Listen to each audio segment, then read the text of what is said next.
Par définition, la génétique est l'étude scientifique de la transmission des caractères héréditaires chez les êtres vivants. On étudie les modes de transmission des gènes d'une génération à une autre. Nous savons que nous tenons notre patrimoine génétique de chacun de nos parents. L'épigénétique est un terme qui a été utilisé pour la première fois dans les années 40 par le biologiste britannique Conrad Waddington. Cette discipline étudie le rôle des facteurs environnementaux sur l'expression génétique des individus. Aujourd'hui, on s'accorde à dire que nous ne sommes pas victimes de notre hérédité, car l'expression de nos gènes n'est pas coulée dans le béton. Cela veut dire que la génétique n'est pas qu'une question d'hérédité. Elle dépend également de nos expériences, c'est-à-dire du milieu dans lequel nous évoluons. Par conséquent, l'épigénome, c'est-à-dire l'ensemble des marqueurs chimiques qui déterminent l'intensité de l'expression des gènes, peuvent se modifier en fonction des expériences, positives ou négatives, vécues par les individus, en particulier durant la phase de développement qu'est l'enfance. Notre génétique est donc déterminée par nos parents, mais également par nos expériences, notre mode de vie, l'air que l'on respire, la nourriture que l'on consomme, nos activités et enfin, notre état d'esprit. Cette trouvaille a révolutionné le monde de la recherche en génétique, car cela montre que nous sommes capables de modifier notre épigénome. Notre hérédité n'est pas une fatalité. Cela veut dire que s'il y a par exemple des cas de diabète dans une famille, les individus ne sont pas obligés de souffrir de cette pathologie. Connaissant cet enjeu, un individu dans cette situation peut éviter de souffrir du diabète si, dès son plus jeune âge, et même à l'état embryonnaire, il est soumis à un environnement particulièrement sain. La véritable difficulté ici est de connaître l'importance de l'épigénétique et de favoriser la mise en place d'un milieu de vie sain, tant au niveau physique que psychologique. Notez que plus l'individu est jeune, plus il est sensible aux changements épigénétiques. C'est lorsque le cerveau est en plein développement que les adaptations génétiques se réalisent le mieux, c'est-à-dire qu'elles vont déterminer quels gènes vont s'exprimer, de quelle manière et à quel moment. C'est la raison pour laquelle il est primordial qu'un individu se développe dans les meilleures conditions possibles durant les premières années de sa vie, d'un point de vue physiologique et psychologique. Le biologiste américain de renommée internationale Bruce Lipton écrit dans son livre Biologie des croyances que notre système de croyances contrôle la biologie humaine, bien plus que notre hérédité.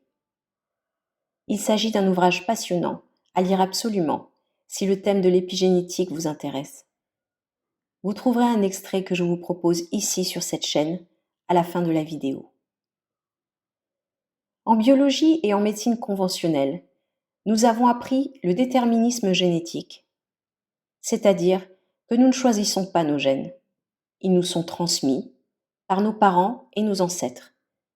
Nous sommes des victimes de notre hérédité. Par exemple, s'il y a des cas de cancer ou de maladies cardiovasculaires dans une famille, nous savons que les individus de cette même famille ont de grandes chances de souffrir de l'une de ces pathologies à un moment donné. L'épigénétique, qui est un domaine de recherche en pleine expansion aujourd'hui, montre que c'est l'environnement. Et selon le professeur Lipton, c'est surtout notre perception de l'environnement qui contrôle notre génétique. Il donne l'explication suivante. Nous savons que toutes les cellules de notre corps ont exactement le même ADN. Pourtant, une cellule du foie est bien différente d'une cellule du muscle ou d'une cellule de notre cerveau. Alors, comment les cellules acquièrent-elles leur identité propre? Eh bien, tout dépend du milieu dans lequel elles évoluent. En l'occurrence ici, tout dépend de la partie du corps dans lequel elles se trouvent. Le milieu de culture d'une cellule va donc influencer sa fonction et son état. pas les gènes. Le professeur Lipton affirme que les pensées déterminent la chimie de notre sang. Ce sang, qui est le milieu de culture de nos cellules, contrôle la génétique. Ce qui revient à dire que nos pensées contrôlent notre biologie. Changer nos pensées équivaut donc à changer notre biologie. Dans les nombreux ouvrages du professeur Lipton, ainsi que dans les entrevues qu'il donne régulièrement, il explique le rôle crucial de la programmation inscrite dans notre esprit subconscient et de la nécessité d'effectuer une reprogrammation si cette dernière n'est pas en faveur de notre épanouissement physique et psychologique. Une reprogrammation passant par l'acquisition de nouvelles informations, de nouvelles valeurs, de nouvelles expériences positives à notre égard est la clé pour influencer notre biologie dans le bon sens. Selon lui, notre programmation d'origine se fait à l'état embryonnaire et dans les 7 premières années de la vie.